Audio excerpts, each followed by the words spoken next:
Okay, so here is the we'll start with our first unit. Of course, as the name suggests, or it should be, it is the in the first unit we are going to study the microcontroller architecture of the PIC18F family. Now, I'm not actually talking about, in the beginning, I'm not talking actually about the exact microcontroller that we are studying, but there is actually a family of microcontrollers which is denoted by PIC18F, and then there will be 3 to 4 letters afterwards which will denote the actual IC of the microcontroller. We'll of course see this in the later slides. Okay, so the outcome of this particular lecture is, first we'll talk about the outcomes of the lecture of the unit, then we'll see the difference between von Neumann and Harvard architecture. We'll see CISC and RISC, which is complex instruction set computer and reduced instruction set computer. Then we'll actually touch upon the PIC18F458 microcontroller architecture. Now here is the number that we are actually going to study. The PIC18F458. This is the number of the IC. Then we'll see RAM and memory organization. Important registers in the PIC18F IC itself.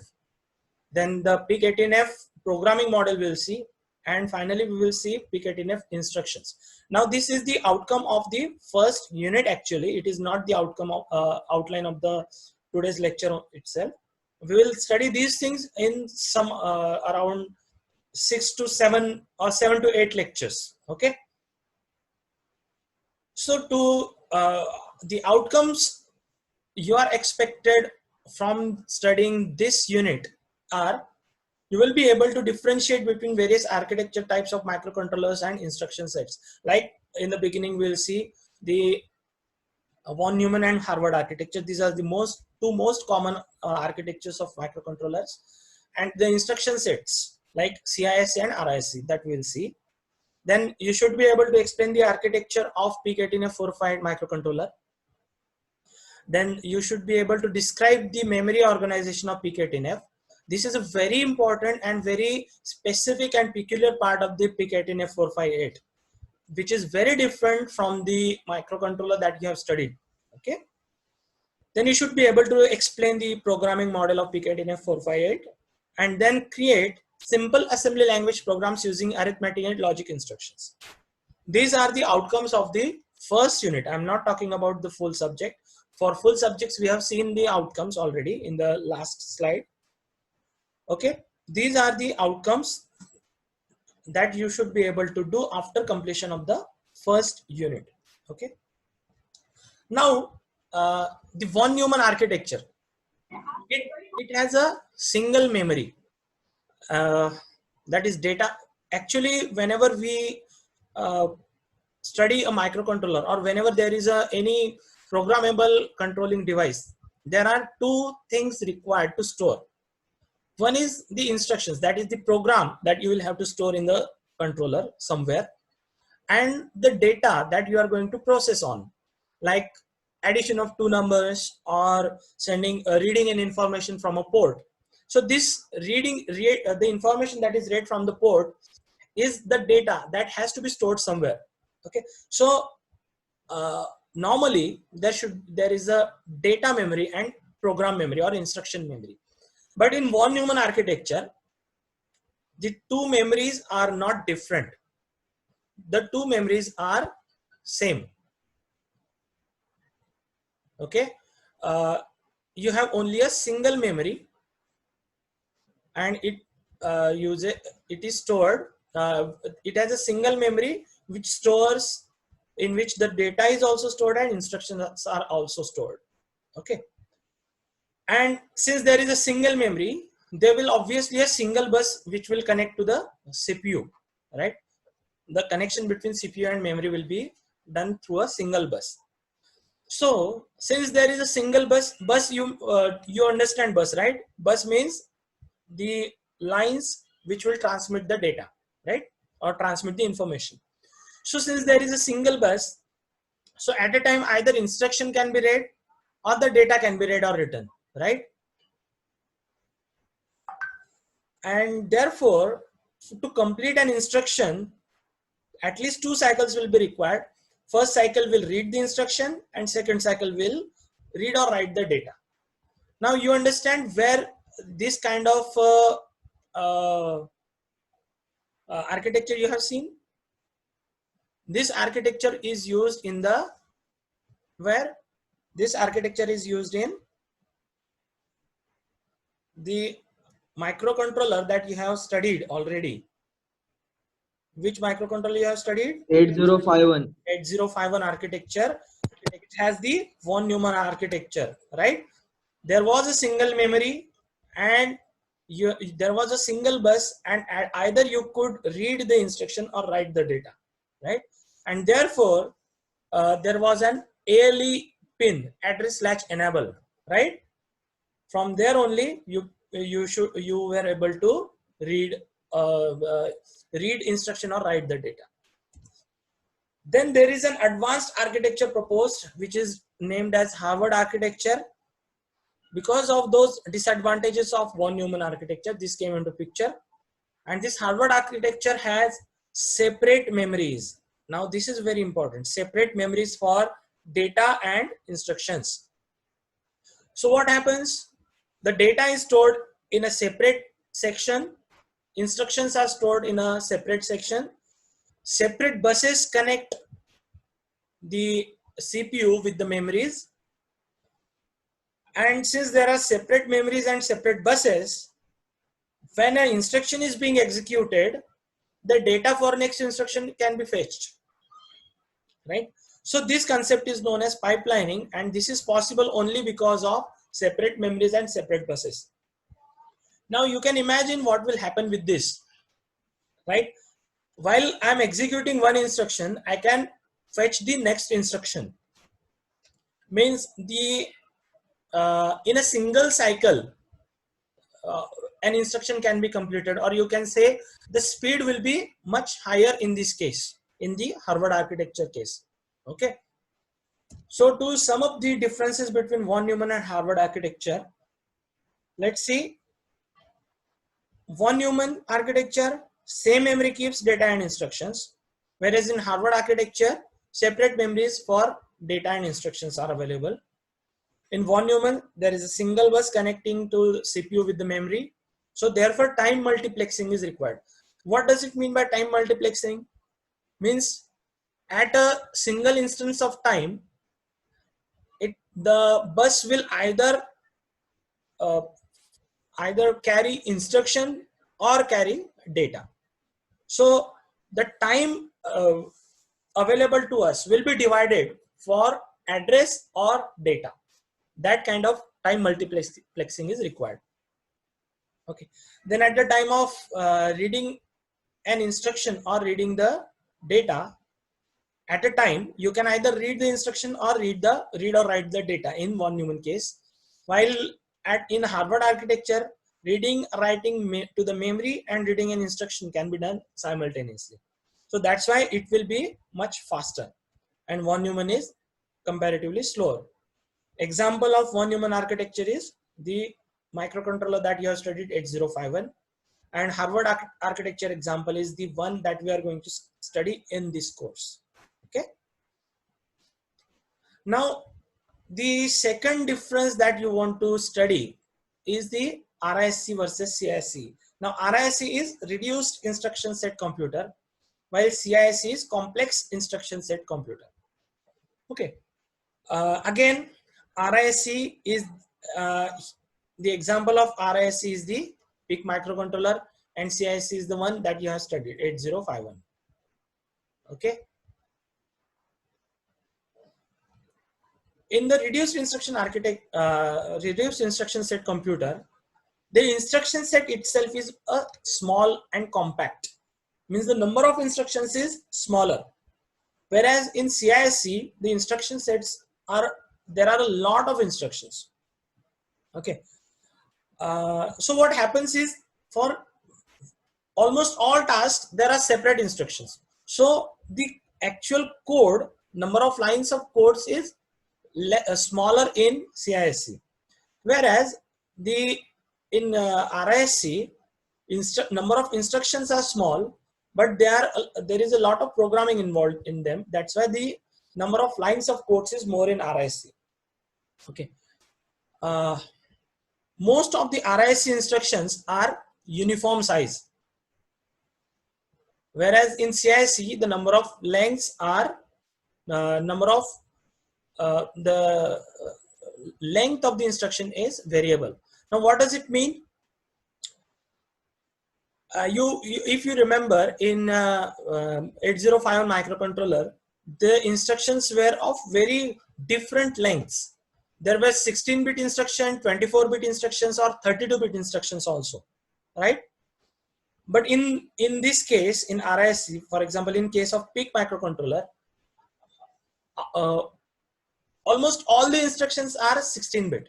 There are only 4 instructions which are 32-bit. So what happens because of this is your programming becomes much better. What is this chat going on?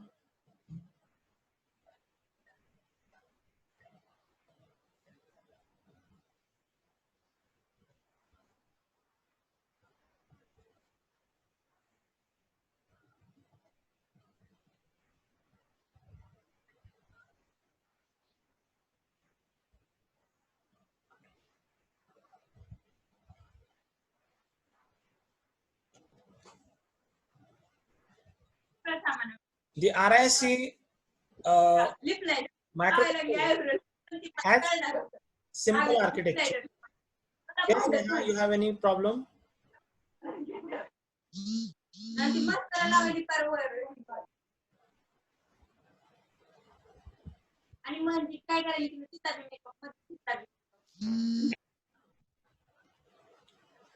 Whereas the CISC has complex architecture, the RISC requires more RAM, whereas CISC requires less amount of RAM.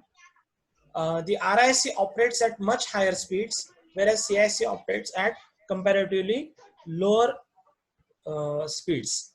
Okay, so this sums up our beginning of the this lecture, the differences between RISC and CISC, and differences between von Neumann and Harvard architecture. Now, whatever we have studied, whatever these 2 differences we have studied, you must note down that the microcontroller that we are going to study in this course is the PIC18F microcontroller. It has Harvard architecture and it is a RISC computer. Okay, so all these features which are written under RISC as well as Harvard are applicable to our PIC microcontroller. Okay. Okay. Anyone has any questions? If you have, you can unmute yourself and ask questions.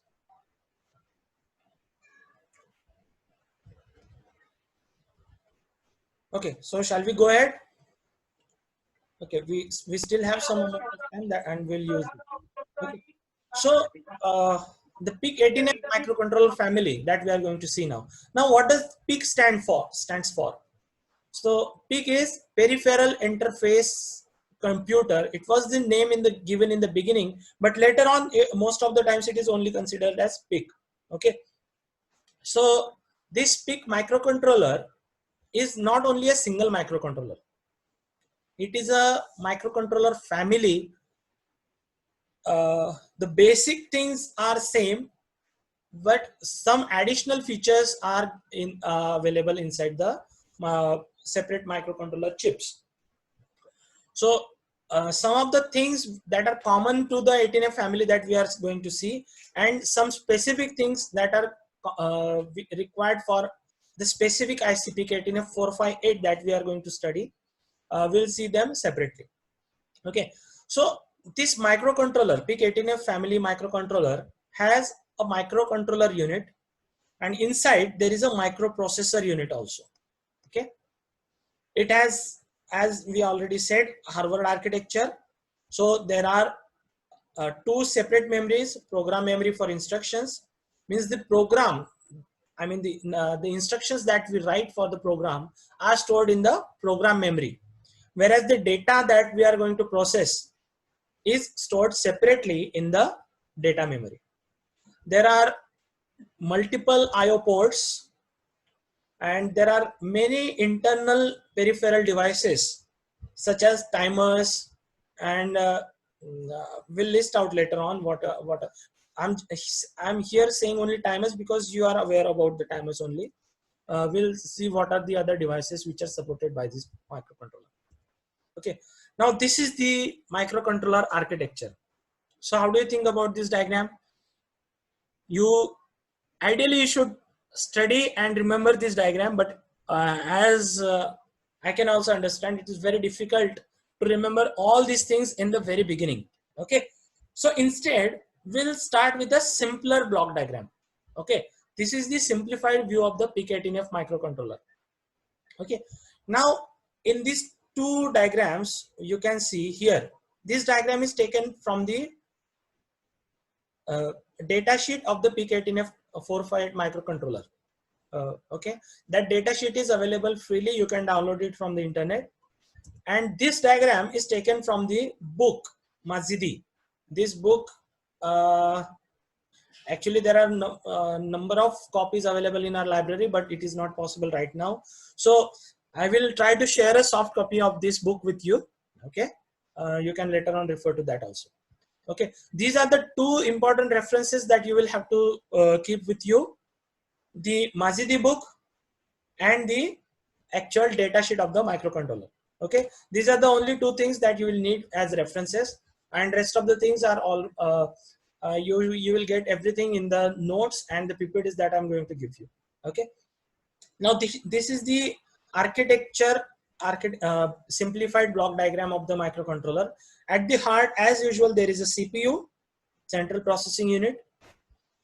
As we said, there are separate memories for program ROM and data RAM. You know the difference between ROM and RAM, right? ROM means read-only memory and RAM is random access memory. So this is the data RAM, means the data memory, and this is the program memory. The program instructions will be stored in this section, and that is connected with the CPU with the program bus. Whereas there is a common data bus which connects to the RAM. There is a stack which is separate from the program or data memory. Okay, now you know this. I hope that you have studied well and you know these terms: stack, PC. PC means program counter. Stack. I hope you have studied stack. Then there is Yes, sir. yeah. So then there is additional E2P ROM, which is separate from the data RAM. This is some additional amount of memory, E2P ROM, which is accessed through different instructions, specific instructions. Okay. Then, as I said, there are different devices like timers and other peripheral devices. We will study which ones later on. There are multiple IO ports, input-output ports. In fact, there are 5 ports to the PIC18F 458 IC, port A, B, C, D, E. There are different number of pins to each of the ports, so we'll see that also in details later on. This section, can somebody say what is this? This is OSC, and here you can see some symbol. Oscillator. Yeah, exactly. This is the oscillator which will generate the Crystal. Yeah, this is the crystal oscillator. Clock signal. Clock signal, right? This will generate the clock signal for the microcontroller, and there is the interrupt control logic. Now the oscillator, there are different number of possibilities for the oscillator, and this microcontroller that we are seeing, PIC18F 458, it operates from DC to 40 megahertz. Note down, DC to 40 megahertz means 0 hertz to 40 megahertz is the operating frequency you can select for this microcontroller. Most of the times we will in our lab, whatever the units we have, we are going to use 20 megahertz frequency.